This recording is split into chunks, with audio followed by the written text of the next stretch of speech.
하오며 예수님의 이름으로 기도드리옵나이다. 아멘. 마지막 시간 주시는 말씀은 창세기 37장입니다. 창세기 37장 23절부터 28절까지 말씀 우리 다 찾으셔서 한 목소리로 받들어 읽고 우리 말씀 나누겠습니다. 창세기 37장 23절, 제 성경은 구약성경 58쪽입니다. 우리 함께 읽겠습니다. 요셉이 형들에게 이르매 그의 형들이 요셉의 옷 곧 그가 입은 채색 옷을 벗기고 그를 잡아 구덩이에 던지니 그 구덩이는 빈 것이라 그 속에 물이 없었더라. 그들이 앉아 음식을 먹다가 눈을 들어 본즉 한 무리의 이스마엘 사람들이 길르앗에서 오는데 그 낙타들의 향품과 유향과 모략을 싣고 애굽으로 내려가는지라. 유다가 자기 형제에게 이르되 우리가 우리 동생을 죽이고 그의 피를 덮어둔들 무엇이 유익할까? 자, 그를 이스마엘 사람들에게 팔고 그에게 우리 손을 대지 말자. 그는 우리의 동생이요 우리의 혈육이니라 하매 그의 형제들이 청종하였더라. 그때에 미디안 사람 상인들이 지나가고 있는지라. 형들이 요셉을 구덩이에서 끌어올리고 은 20에 그를 이스마엘 사람들에게 팔매 그 상인들이 요셉을 데리고 애굽으로 갔더라. 아멘. 이제 송병주 목사님 나오셔서 채색 옷이 찢어질 때 비로소라는 제목으로 말씀 전하실 텐데요. 하나님께서 우리에게 주실 그 말씀을 기대하고 또 우리 심령 가운데 말씀해 줄 줄로 믿고 우리 박수로 우리 환영하고 말씀 듣도록 하겠습니다.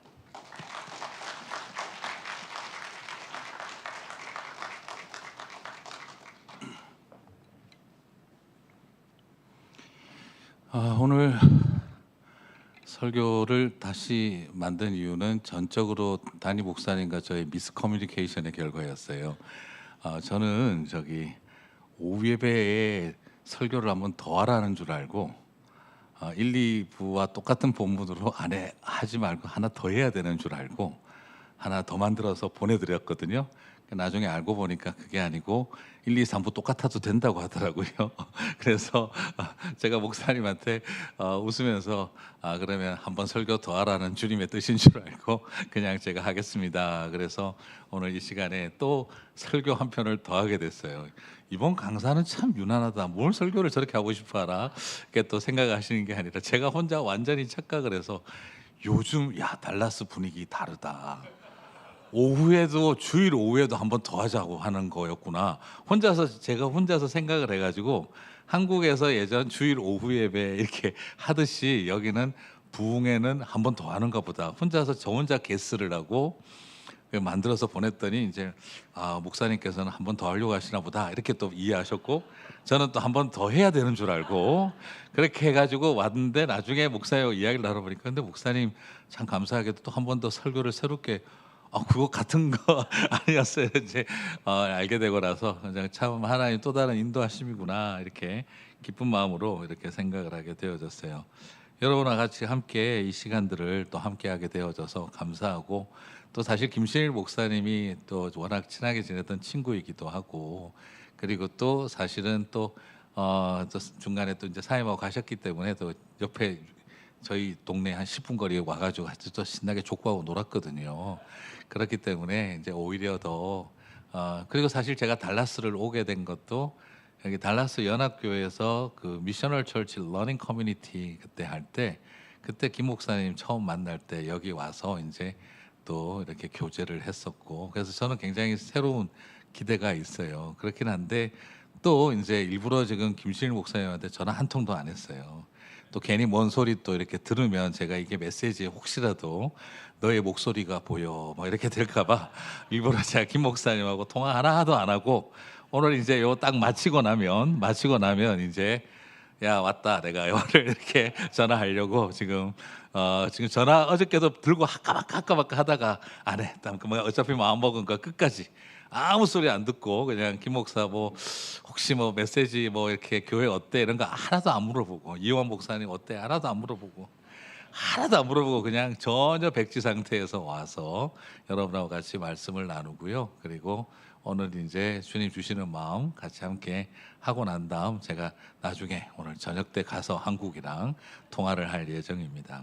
그래서 오늘 이렇게 여러분과 함께하게 돼서 감사하고요. 지금까지 설교 좀 길었는데 지금 이 시간은 좀 짧게 하도록 노력을 하도록 하겠습니다. 자, 채색옷이 찢어지다 하는 것은 상당히 우리에게 많은 고민과 생각을 던져주는 메시지죠. 여러분, 채색옷이 어떤 걸까요?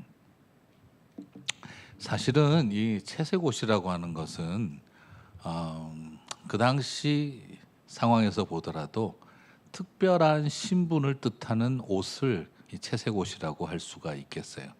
여러분, 우리 한국 사람들을 백이민족이라고 하지 않습니까? 그게 뭐 순결하고 깨끗하고 흰옷 입은 백성 이런 의미가 아니고 돈이 없어서 그냥 흰옷 입고 살았었어요. 백이민족이라는 게 뭐 대단한 자랑거리가 자랑이 아니라 일반 평민들은 돈이 없으니까 염색을 할 능력이 없어요.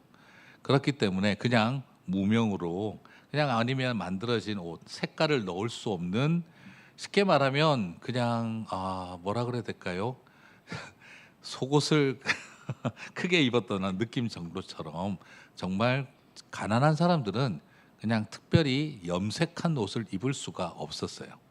그래서 그 시대에 염색한 옷을 입는다는 것은 나름 신분이 남다르고 경제적으로 안정돼 있다 하는 것을 뜻하는 사람들이었다는 것이죠. 그런데 더더구나 그게 그냥 단일 색깔로만 되어 있는 게 아니라 그것이 울긋불긋한 채색 옷이고 색동옷 같다라고 하는 뜻은 그것은 굉장히 지체 높은 신분을 상징하는 것을 말한다는 거죠.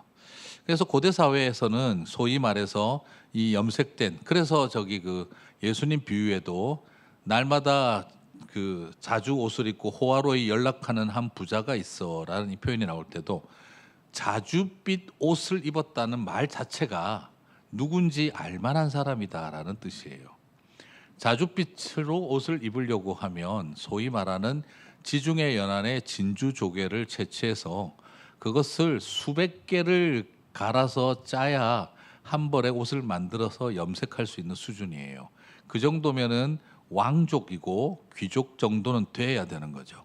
그래서 우리가 알고 있는 성경에 보면은 자주장사 누굽니까? 루디아 나오죠, 그죠?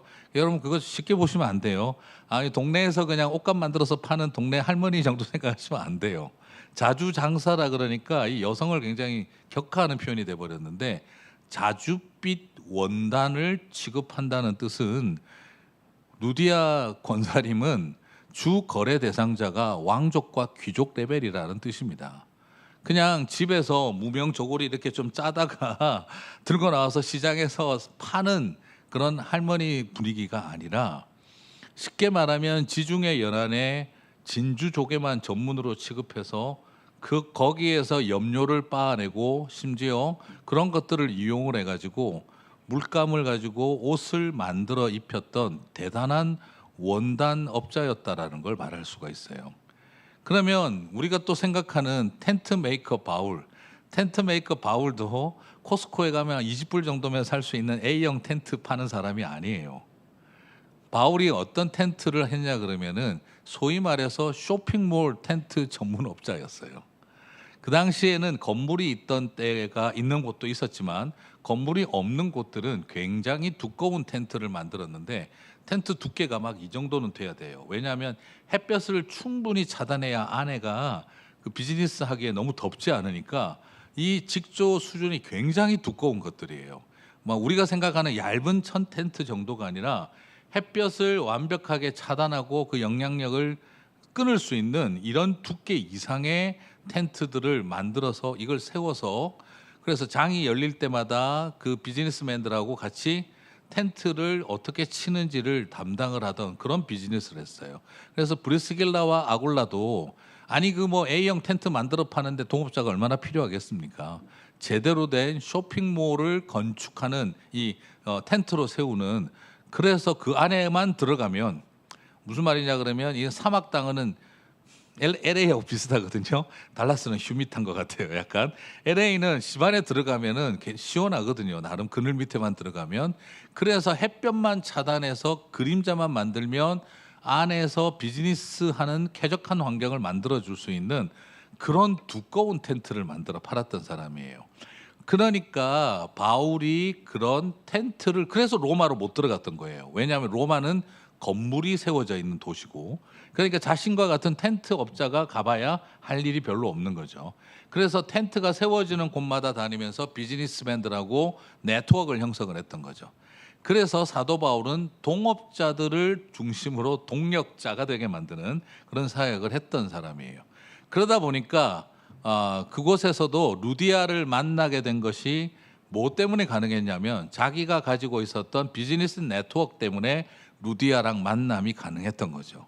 소위 말해서 왕족들에게 그 퍼플 컬러의 옷감을 공급하는 아주 고급진 하이엔드급의 그 원단을 취급하는 분이었기 때문에 자기랑 그런 비즈니스 네트워크를 형성할 수가 있었기 때문에 바울이 루디아랑 만나서 그래서 마게도니아에 복음이 전해지는 통로가 됐던 거죠. 왜 나는 이런 이야기를 지금 처음 들어보는 걸까 하는 표정으로 지켜보시는 분도 계시겠지만, 저는 이제 이게 딴 게 아니라 제가 뭐 특별하게 말씀드리는 게 아니라 이 비즈니스 에즈 미션과 같은 이런 단체들이 고대 이제 그러니까 지역에 그 연구를 해보니까 바울이 그냥 막연하게 그냥 텐트 만들어 팔던 동네 아저씨 수준이 아니라 전문적인 쇼핑몰 업자였다라는 게 선교학자들이 굉장히 많이 정리해낸 것들이에요. 자, 그러면 이런 스토리들이 이제 살펴보게 될 때 더더구나 이게 바울 시대 AD 50년, 40년, 30년, 60년 시대에도 그랬다고 그러는데, 지금 이 창세기가 기록되어진 그 고대 이 뭐 아무리 못해도 BC 1500, 1800 이 정도 2000 정도까지 올라갈 수 있는 그런 시대의 상황이라고 한다면, 여러분 생각할 때 채색 옷을 입고 있는 아이가 있다. 도대체 이 집안에서 어떤 대접을 받고 있는지를 느껴볼 수 있을 대목이라는 거죠. 자, 여러분 아시죠? 그 이사 간다고 이 클로짓에 있던 거 모든 것 꺼내다 보니 앨범이랑 사진이 나왔는데, 세상에 큰언니 100일 사진은 이따만한데 둘째 나의 100일 사진은 요만하고 큰언니 돌 사진은 더 큰데, 와, 나는 큰언니 100일 사진이랑 사이즈가 비슷하다는 걸 뒤늦게 발견했을 때 밀려오는 분노가 있죠, 그죠? 잘 모르시나요? 그 느낌을. 엄마는 그런 의도가 없어요. 분명히 아들 큰딸과 둘째 딸을 차별할 의도가 없는데, 첫애를 낳고 보니 얼마나 신기한지 100일 잔치 사진이 둘째의 돌잔치 사진 사이즈예요. 근데 둘째를 놓고 나서 보니까는 그렇게 할 필요가 없다는 걸 알고 100일 사진 사이즈가 작아진 거죠. 셋째가 태어났을 때는 어떻게 됐을까요? 100일 사진은 액자도 만들지 않았고 그냥 컴퓨터에 잘 저장을 해두었고 아주 용량 높게 스캔 떴다는 걸 중요하게 여기고 있다 하는 것 말고는 없어요.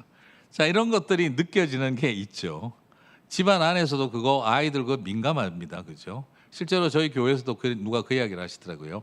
아들이 둘이가 있었는데 둘이가 다 대학을 가서 이제 학교에서 오는데, 그래서 오늘은 이번에는 어떻게 하다 보니까 먼저 그게 끝나서 큰아들이 둘째가 아직 차가 없으니까 가가지고 둘이서 여행도 한다고 그러면서 큰아들이 차 끌고 가가지고 둘째를 태우고 집으로 같이 오겠다고 그렇게 한 거예요. 그래가지고 아들 둘이가 같이 운전하고 오니까 엄마가 너무 좋아서 중간에 전화도 하고 맛있는 거 사 먹으라 그러고 전화를 했는데, 집에 딱 도착하니까 큰아들은 엄마 이러고 막 들어와가지고 헤이 그래 잘 지냈어. 근데 둘째는 왔어 이러고 들어가더라는 거예요. 그래서 이거 왜 저러지? 오다가 싸웠냐? 이랬더니 큰애는 아니 잘 왔는데 이랬더니, 그래서 둘째한테 가가지고 왜 그래? 형이랑 같이 오다 왜 그랬어? 그러니까 엄마 형이랑 같이 오니까 전화를 3번씩이나 돼.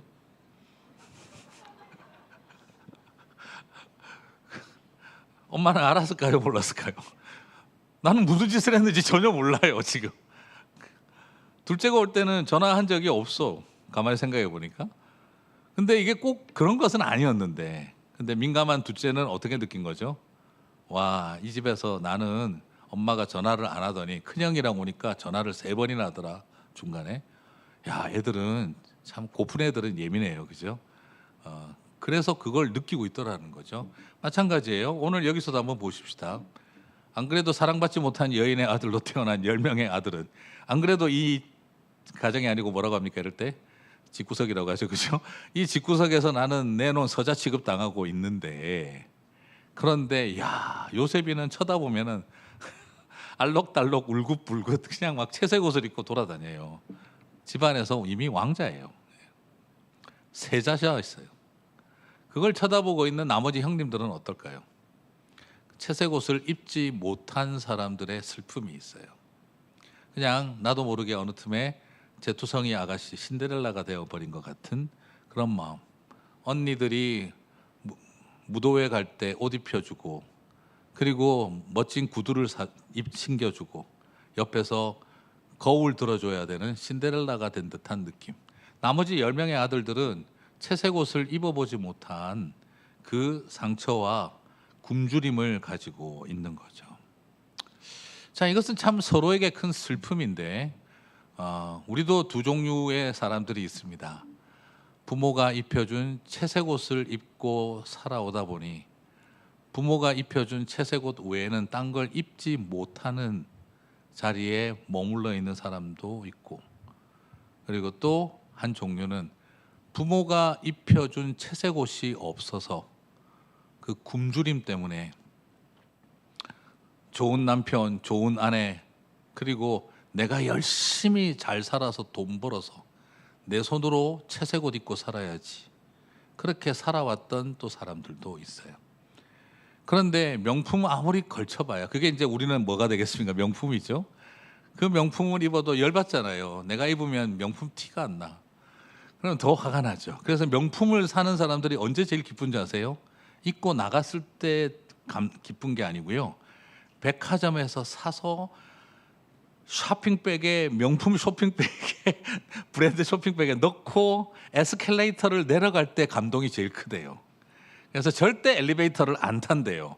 남들이 못 보니까. 그래서 명품관 9층에서부터 1층까지 지하까지 양손에 백을 들고 에스컬레이터를 타고 쫙쫙 내려가야 수많은 사람들이 admire 하며 나를 월십하는 것을 느끼는 그 시선. 그래서 지하 주차장 들어가서 가방에 딱 차에 집어넣을 때 그때까지가 제일 기쁘고 집에 가면 쌓아놓는다. 왜요? 내가 입고 나가면 시장에서 사왔는지 이게 명품인지 티가 안 나니까. 그래서 그런 분들일수록 상표가 큰 걸 앞세우고, 그래서 꼭 머리를 넘겨도 손에 다이아 반지 끼우고 이렇게 하시는 거를 유난히 즐겨 하시게 되어지는 거죠. 그래서 달라스에서 괜히 쓸데없이, 그죠? LA에서 쓸데없이 모피 코트 입고 겨울에 교회에 오고, LA에서 왜 모피 코트 입고 교회를 오는지 난 이해를 못 하겠어요. 뭐가 춥다고. 그 마음에 엄마 아빠가 입혀주지 않은 채색 옷에 대한 굶주림이 자기 자신으로 하여금 온몸에 그런 것들을 걸쳐야 내 이 허전한 가슴이 채워지는 게 아닐까. 그게 채워지지 않으면 그 명품 하나 사주지 못하는 배우자에게 그 분노가, 아버지 어머니에게 드러내지 못했던 분노가 폭발하고, 그리고 너는 가져서 모르지 하고 화를 내게 되는 그 참담한 마음.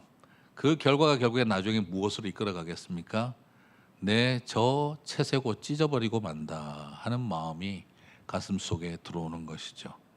그래서 요셉이의 저 색동옷을, 저 채색 옷을 짐승에게 찢긴 것으로 하고 찢어버리고 피를 묻히고 싶었던 마음, 내가 입지 못할 거면 찢어버리고 만다 하는 그 마음이 우리 안에 틈타기도 하는 거죠. 반대로 요셉이는 어땠겠습니까? 부모의 편애를 받는 애들도 상처를 받아요. 그리고 거기에서 오는 인격적인 왜곡. 나는 당연히 왕자고 이 집안의 공주 같은 존재고 이런 대접 받아야 하고 그랬던 애들이 밖에 나가서 그렇게 우쭐거리고 살아가는 공주 같은 나를 왕따시키고 우습게 보고, 그리고 그 채색 옷에 피 묻히고 찢을 때 애들은 견디지를 못하죠. 자신의 존재를 엄마 아빠의 편애 속에서만 찾아왔던 아이들은 세상 속에서 자신의 존재 가치를 찾지를 못해요. 그래서 편애를 받은 아이는 편애받은 아이대로 남들의 칭찬과 그리고 남들이 높여주는 자리가 아니면 견뎌내지를 못하고, 그것을 채색 옷을 입어보지 못한 아이들은 그 굶주림 때문에 다른 사람의 채색 옷을 칼질하고 찢고, 그리고 나중에 세월이 지나 둘 다 똑같이 엄마 아빠가 입혀준 채색 옷 나도 끝까지 입으려고 그것에 묶여서 채색 옷 입고 살려고 몸부림치는 인생이 되고, 없어서 못 받았던 사람은 내 굶주림 때문에 채색 옷을 입는 인생 되고 싶어서 몸부림치게 되는 것이죠. 사랑하는 성도 여러분, 우리 안에 누구나 다 그런 마음들이 조금씩은 존재합니다. 그래서 제가 한 가지 참 감사한 건 저희 아내가 명품을 전혀 몰라요. 너무 몰라서 제가 참 다행이고 감사해요. 네. 그래서 한 번은 근데 그러나 좀 알기는 알아야 되겠더라고. 큰 실수를 한 번 했어요. 뭐 권사님들하고 집사님들하고 이야기를 하는데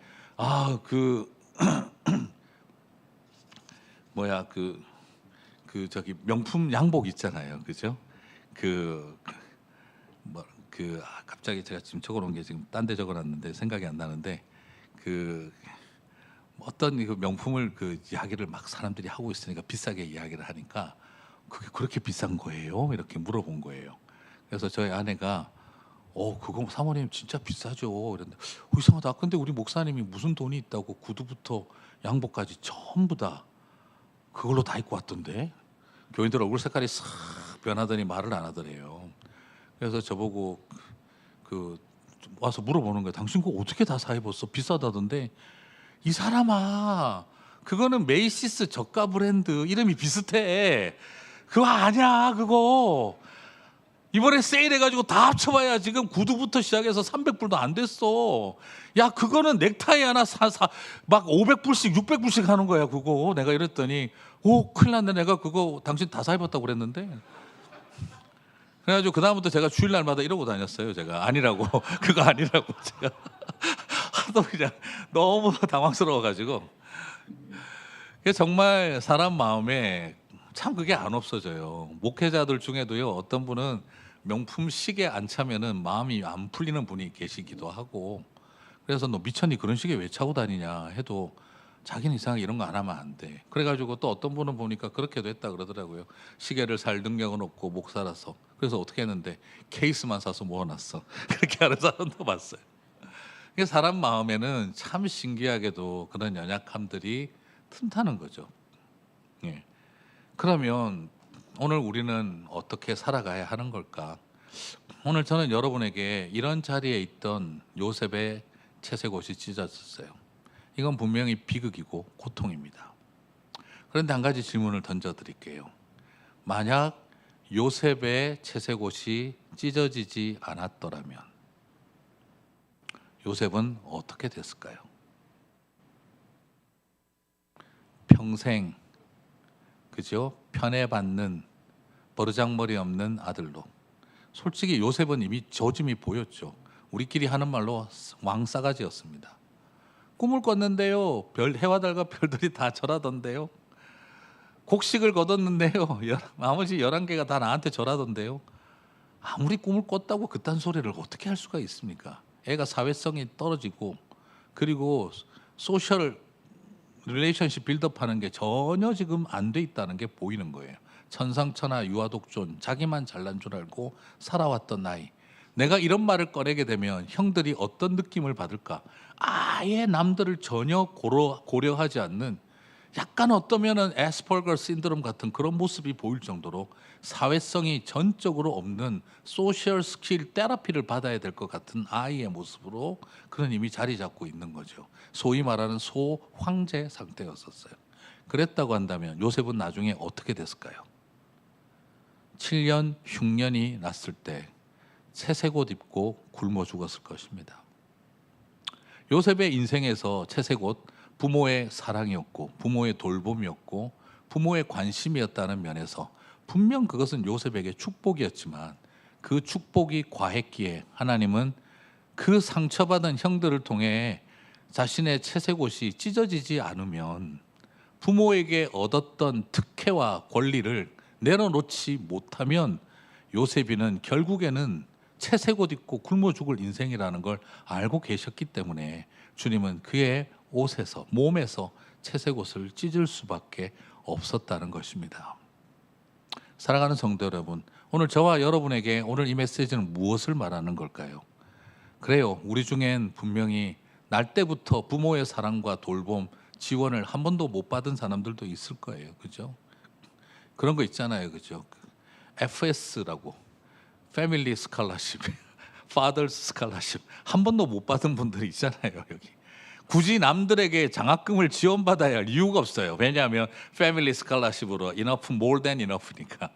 아빠의 스칼라십만으로도 나는 more than enough니까. 그런 환경에서 우리는 누구보다도, 그러니까 웃기는 거죠. 유학을 와서 어떤 애들은 걸어 다니는데 어떤 애는 오자마자 렉서스 몰고 나가요. 그리고 이틀 만에 사고 났다고 폐차를 해요. 그래서 너무 힘들었더니 아빠가 다음부터 안전하라고 벤츠를 사주셨다. 미치는 거예요. 옆에 있는 애들이 이야기를 들으면. 예. 나는 그냥 여기 와서 이민 생활하며 20년 만에 다운페이하고 집을 마련했는데, 와, 얘는 오자마자 집부터 사고 시작을 하네. 옆에 쳐다보고 있으면 숨 넘어가는 친구들이 있습니다. 오자마자 렉서스 사고 이틀 만에 폐차하고, 그리고 나서 벤츠 몰고 오는 21살짜리를 보면서 저는 여러 생각이 났어요. 그리고 나서 또 어느 대학에 딸내미 데리고 가서, 그래 아빠가 꼭 2년 뒤에는 차를 사주마 하고 내려오는데 뒤에서 따라오는 무슨 차인지 다 아시겠죠? 문이 위로 열리는 차. 네. 람보르기니가 2대가 따라오는데 딱 보니까 19살 된 중국 애들, 그 옆에는 20살 된 백인 여학생.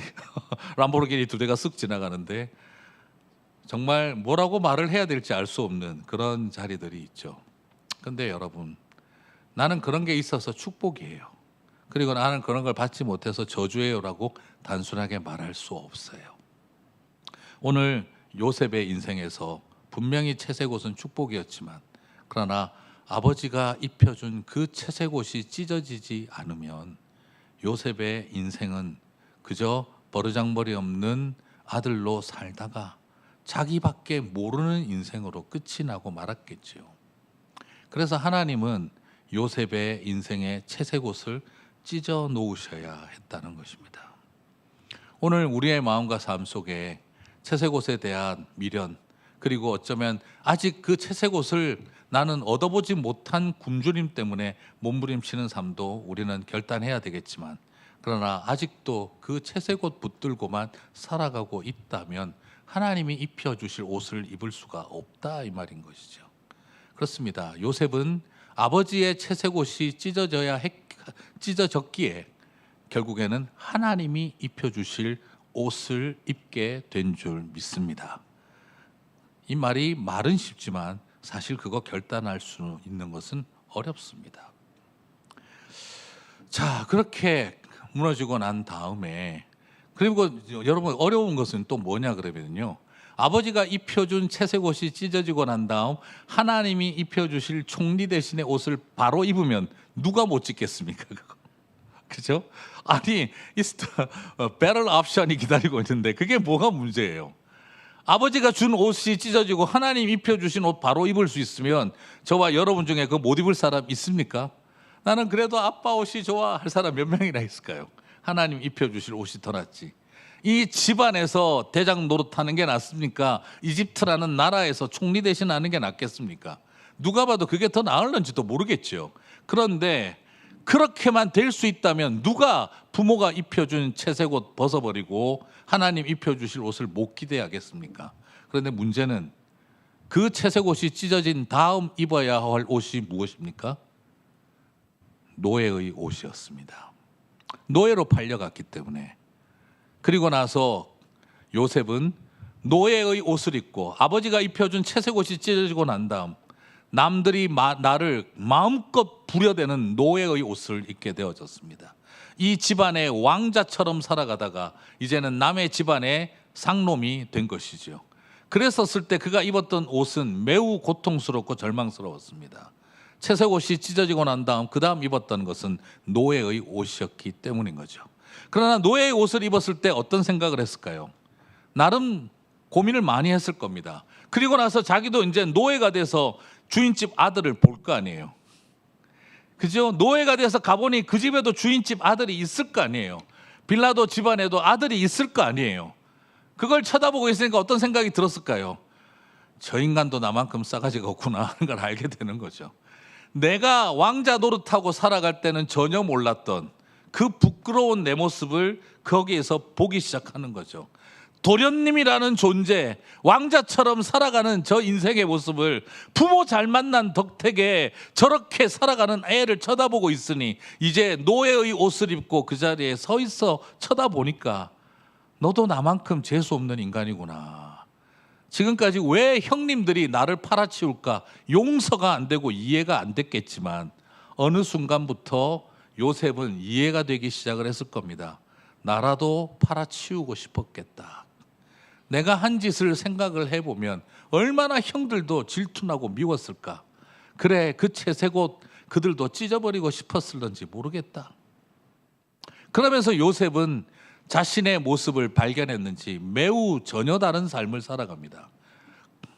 정말 소위 싸가지 없던 그 집안의 왕자처럼 소황제처럼 굴던 요셉이 이제는 남의 집에 종으로 끌려가고 나서 그는 누구보다도 열심히 종의 생활을 살아갑니다. 자신의 죗값을 치르듯. 그리고 이곳에서 최선을 다해 살아가자 그는 전혀 변화된 모습을 보여주게 되어지죠. 그 결과 보디발은 이 어린 요셉을 귀하게 여기고 그리고 그 요셉을 잘 프로모션을 시켜줘서 그 집안에서 보디발 다음으로 높은 사람, 모든 것을 책임지는 소위 말하는 executive steward가 되어지는 최고의 매니저의 자리에 올라가는 그 역할을 하게 됩니다. 그리고 나서 그는 모든 것을 관장하기 시작을 했고 그렇게 모든 옷도 완전히 차원이 달라졌습니다. 이젠 노예의 옷이 아니라 아버지가 입혀줬던 채색 옷을 능가하는 이 집안의 이그제큐티브 매니저의 옷을 딱 입고 그는 디렉터로, 그는 모든 것을 책임지는 감독자로 이제 집사장의 역할을 하게 되어졌어요. 너무너무 행복했어요. 그런데 또 일이 생깁니다. 이제 보디발의 아내가 그를 유혹하고 그 결과 이번에는 또 다시 옷이 찢어지고 벗겨지는 일이 일어나게 됩니다.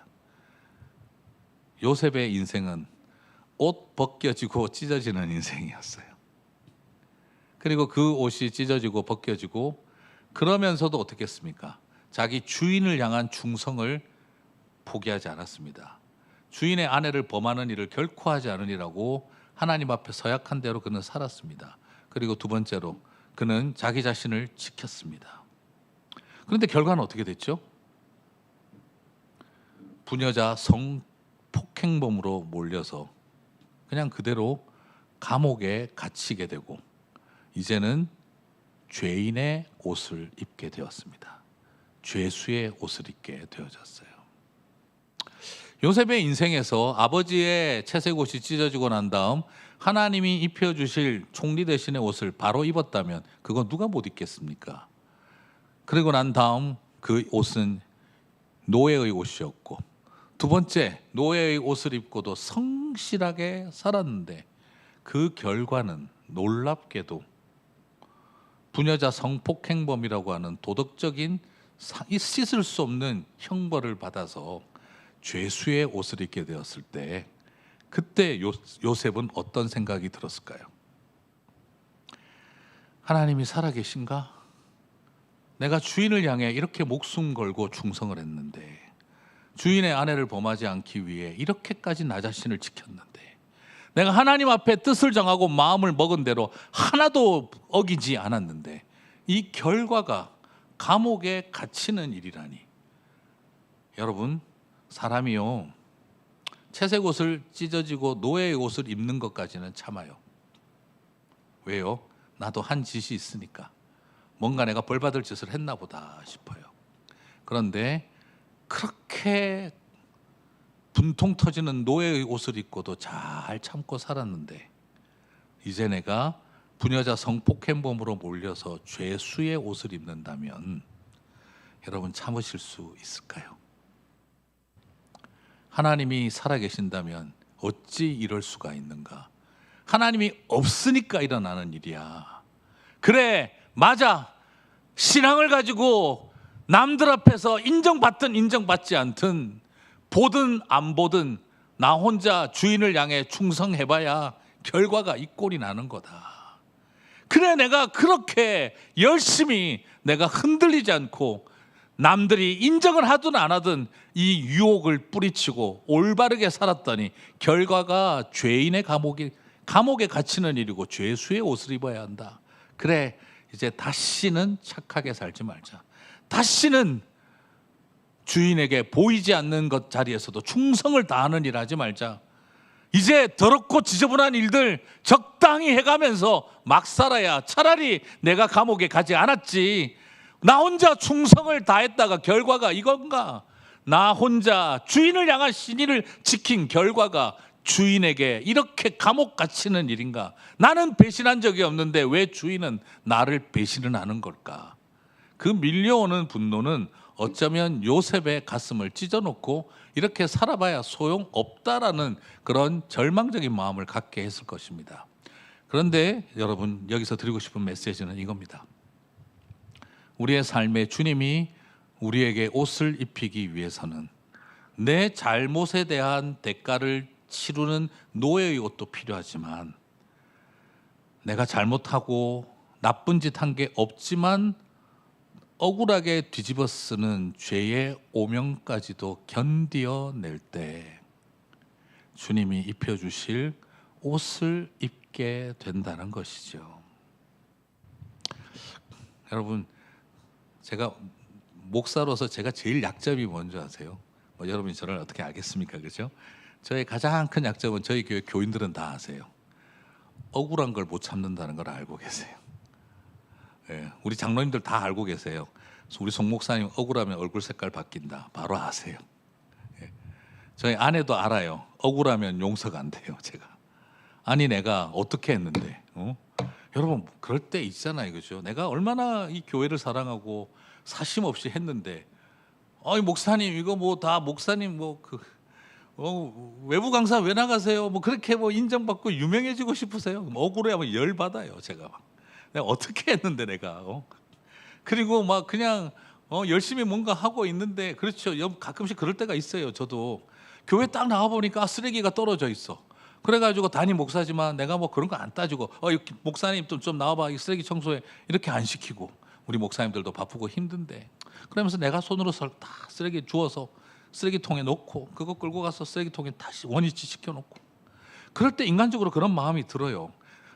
담임 목사로서 내가 이런 행동을 하고 있을 때 의도치 않게 장로님 두 분이 교회를 하필이면 그때 방문을 해서 우리 권사님들하고 와서 내가 그렇게 쓰레기 줍는 모습을 우연치 않게 보게 되는 역사가 일어나서, 그래서 이분들이 의도치 않게 초원 모임에 가서 우리 목사님 이런 분이다라고 말을 하고, 누가 그걸 또 살짝 사진을 찍어서 인스타그램에 올려주면 얼마나 좋은 일이 일어날까. 이런 얄팍한 생각을 할 때가 있습니다. 가끔씩. 네. 그래서 혼자서 괜히 쓸데없이 네이버나 구글에 가서 송병주 쳐보고 몇 개 뜨나 보고, 또 친구 목사 이름 쳐보고 얼마나 뜨나 한번 비교해보고, 그리고 나서 아이고 쪽팔려라, 뭐 하는 짓인가 했다가. 이게 인생인데, 그런데 아니 세상에 목사님은 뭐 손 하나 까딱 안 하고 맨날 부목사님들한테 시키죠. 그러면 확 열받는 거예요. 네. 사람마다 그런 특징이 있거든요. 내가 잘못하고 죄 지은 것에 대해서 내가 노예의 옷을 입어야 된다면 사람은 다 참아요. 그것도 열받지만. 그런데 정말 참기 어려운 게, 내가 주인을 향해서 그렇게 충성했는데 주인의 아내의 거짓말 때문에 내가 감옥에 가다니 용서가 안 되는 것입니다. 거기서 사람들이 무너져요. 여러분도 어떠시겠습니까? 저도 부교육자 때도 그랬어요. 부교육자 때도 그렇게 내가 담임 목사님, 장로님들한테 티 안 나게 정말 최선을 다했는데, 이런 평가를 받다니. 그래, 이런 교회 나가 신발을 털고 나간다. 팍팍팍 털고 나가버렸어. 억울한 꼴은 못 본다. 그래, 성경에 그래서 신발을 털으라고 그랬구나. 그래서 제가 교회 나갈 때 마당에다 다다다다다 털고 나갔어요. 그냥. 억울한 걸 참지 못하고 그 순간은 하나님이 입혀주실 옷이고 뭐고 생각 안 나요. 이런 날에게 죄수의 옷을 입히다니. 여러분, 성도님들도 마찬가지입니다. 내가 새벽마다 교회 가서 내가 성도로, 집사로, 권사로, 장로로 얼마나 열심히 이 교회를 섬겼는데 나를 죄인 취급을 해? 신발에 먼지 탁탁 털고 나간다. 내가 우리가 그 순간에 하나님이 입혀주실 옷이 눈에 안 보여요. 사랑하는 성도 여러분, 요셉이 그 두 번째의 위기를 넘깁니다.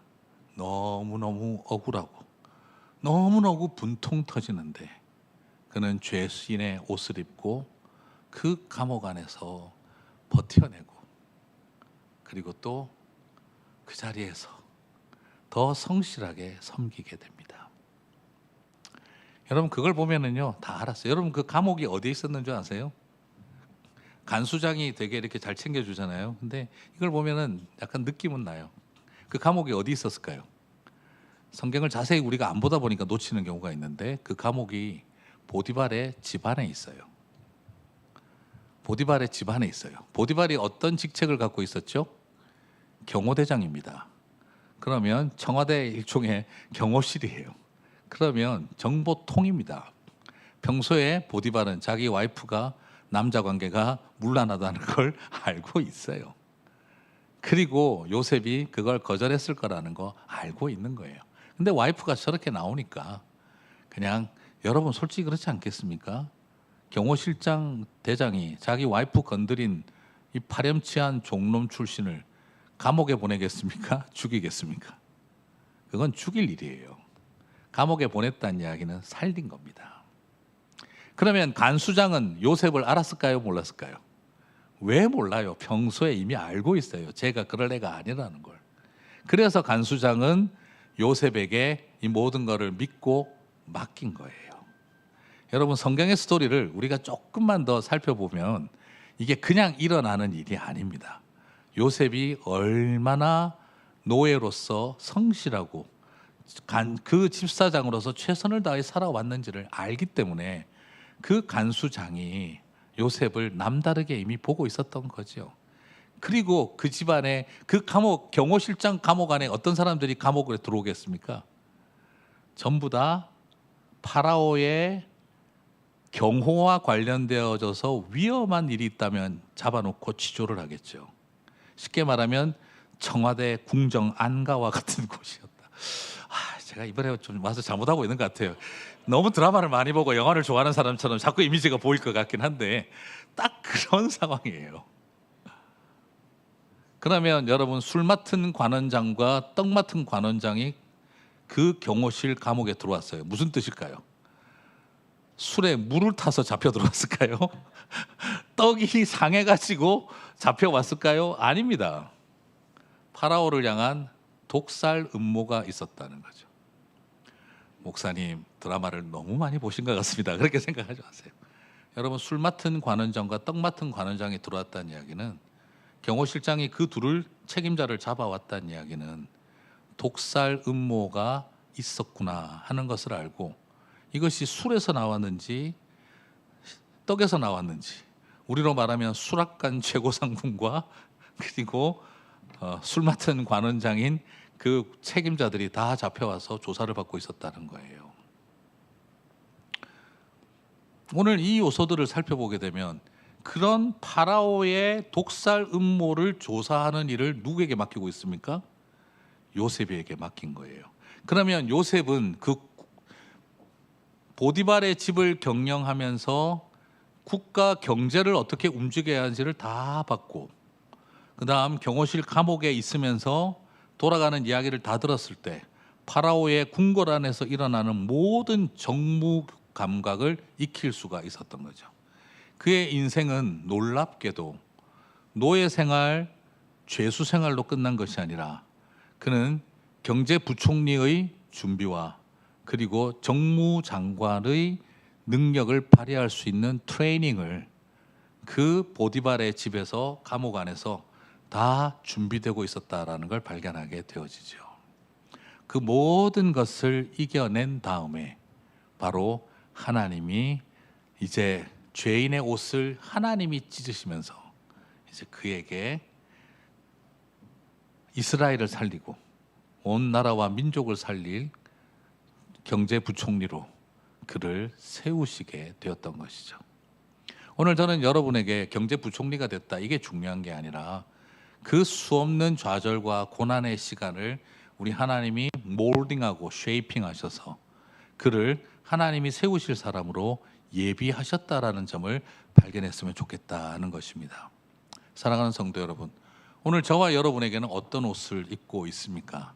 부모가 주지 못한 채색 옷 때문에 그 굶주림으로 내가 채색 옷을 사입으려고, 그리고 또한 몸부림치며 사랑하는 사람들을 힘들게 하고 있는 것은 아닌가? 그리고 또한 두 번째, 부모가 입혀준 채색 옷을 붙들고 아직도 그 채색 옷에 갇혀서 살아가고 있는 것은 아닌가? 그리고 행여나 채색 옷을 벗게 되어진 현실로 인해 왜 나는 노예같이 살아야 하는가 절망과 분노만 안고 있는 것은 아닌가? 나름 열심히 노예같이 살았는데 그 결과가 이런 죄인 취급이라면 죽고 싶다, 때려치우고 싶다, 감옥 안에서 썩어 지내고 우울증에 빠져 있는 것은 아닌가? 오늘 주님은 저와 여러분에게 묻고 계십니다.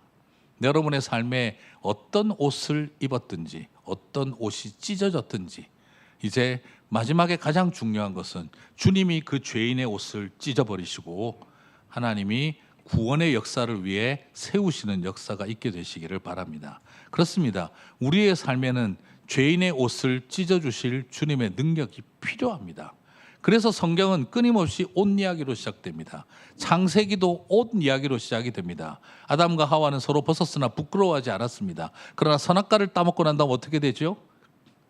아담과 하와는 서로의 부끄러움을 가리기 위해 식물나라 제품으로 옷을 만들어 입고 숨깁니다. 최초의 옷은 부끄러움을 가리기 위한 식물나라 제품이었어요. 그리고 나서 하나님은 그들을 다시 구원의 약속과 함께, 복음에 대한 약속을 함께 하면서 처음으로 죽음과 피 흘림이 일어납니다. 그래서 양의 한 짐승을 죽여 그 피를 흘리고 그 가죽으로 옷을 지어 입힙니다. 두 번째로 옷이 동물나라 제품 옷이 등장을 하게 되어지죠. 창세기 2장은 우리에게 인류에게 시작되어진 옷의 기원을 보여주고 있습니다. 인간이 스스로 만든 자신의 수치와 부끄러움을 가리고 내 죄를 숨기기 위한 만든 옷과, 그리고 주님이 함께하고 피 흘리고 희생하며 너를 살리겠다는 약속과 함께 주어지는 옷이 있습니다. 그러므로 우리에게는 그 식물나라 제품, 내 죄의 수치를 가리는 옷은 찢어져야 하고 주님이 입혀주셔야 할 구원의 옷을 입는 일이 필요합니다. 그러므로 주님께서는 우리에게 바로 채색 옷을 찢고 그 죄인의 옷을 찢고 그리고 죄인의 옷을 완전히 찢으신 다음에 주님은 이제 요셉에게 구원의 역사의 통로가 되게 할 옷을 입히셨던 것이죠. 그렇다고 한다면 저와 여러분은 어떤 옷을 마지막에 입어야겠습니까? 예수 그리스도로 옷 입는 저와 여러분이 되시기를 바랍니다. 그러면 우리가 나중에 주님 오실 때 어떻게 될까요? 다 같이 벗고 만날까요? 아우 망측해라. 그건 상상도 안 됩니다. 네, 그래서 나중에 주님 재림하셔서 완전한 세상이 올 때를 위해서 다이어트 열심히 하고 피트니스를 해야 되는 것이 아닙니다. 그때는 계시록은 우리들에게 뭐라고 말하고 있습니까? 흰옷 입은 백성의 이야기를 합니다. 그리고 사도 바울은 끊임없이 말합니다. 예수 그리스도로 옷 입는 자가 될지어다. 저는 믿습니다. 오늘 우리에게 우리의 채색 옷이 찢어질 때 하늘이 찢어진 것처럼 여겨지지만 진짜 우리의 하늘이 찢어져야 합니다. 죄인의 옷이 찢어질 때, 모든 것이 찢어질 때, 그때 참되게 예수 그리스도로 옷 입는 역사가 일어날 때 이제 하늘이 저와 여러분에게 열리는 축복이 있는 것입니다. 처음 채색 옷이 찢어질 때 노예의 문이 열렸습니다. 죄인의 옷을 입었을 때 감옥의 문이 열렸습니다. 그러나 예수 그리스도로 옷 입을 때 하늘의 문이 열리는 줄 믿습니다. 오늘 저와 여러분에게 주님, 내 마음속에 있는 참된 모든 것들은, 거짓된 것들은 내려놓게 하시고 예수 죄인의 옷을 찢고 예수 그리스도로 옷 입는 하나님의 백성들이 되게 해주셔서 이제 하나님의 자녀답게 명예롭게 예수 그리스도로 옷 입은 자들로 살아갈 수 있게 하여 주시옵소서. 저와 여러분 안에 그 결단이 있게 되시기를 주님의 이름으로 축복합니다. 우리 같이 찬양하고 또 목사님 나오실 때까지 기도하고 마치도록 하겠습니다. 악보 좀 하나